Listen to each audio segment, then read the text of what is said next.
সম্মানীয় ফারুক মোহাম্মদ চৌধুরী মহাশয়ের নির্দেশে এফএমসি ওয়েলফেয়ার ফাউন্ডেশনের উদ্যোগে সবার পাশে এবার তুমি শীতবস্ত্র বিতরণ কর্মসূচির শেষ পর্ব চলছে।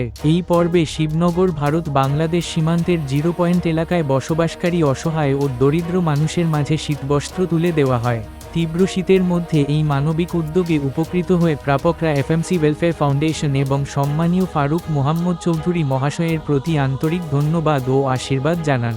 সীমান্তবর্তী দুর্গম এলাকায় এ ধরনের সহায়তা অসহায় মানুষের পাশে দাঁড়ানোর এক অনন্য দৃষ্টান্ত হিসেবে বিবেচিত হচ্ছে।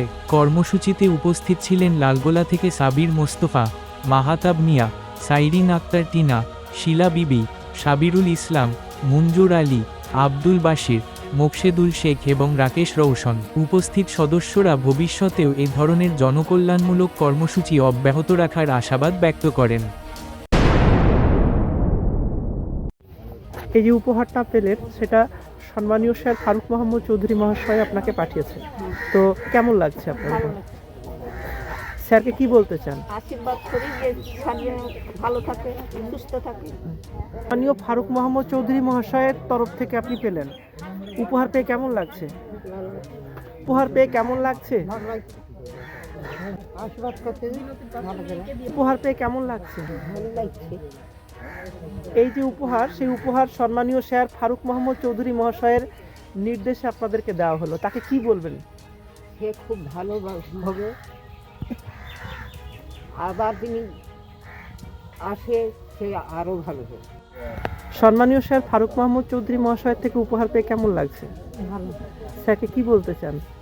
তাকে আবার যেন ঘুরে এসে আবার তাকে কোনো জনে জেনে উন্নতি করেও নিজে।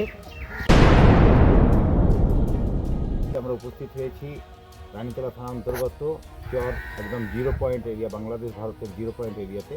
এখানে গরিব অসহায় মানুষ, বঞ্চিত মানুষ যারা আছে তাদের জন্য আমাদের এসিপি ফারুক মোহাম্মদ চৌধুরী মহাশয়ের নির্দেশে এফএমসি ওয়েলফেয়ার ফাউন্ডেশনের পক্ষ থেকে কিছু শীতবস্ত্র নিয়ে আমরা এখানে উপস্থিত হয়েছি।